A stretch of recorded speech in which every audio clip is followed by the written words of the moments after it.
Alright, and here's progress on my new Joseph Merrick, the Elephant Man skull sculpture.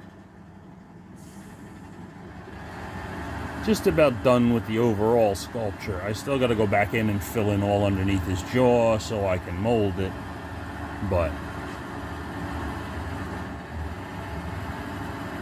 basically it's done.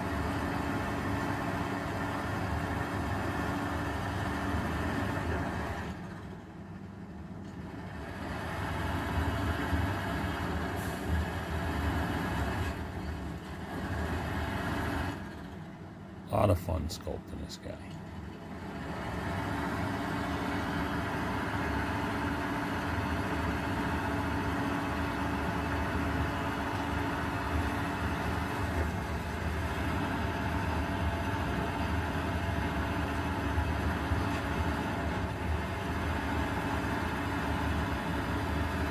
So there you go.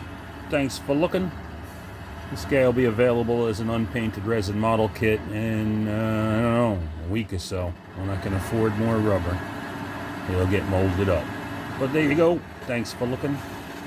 Later.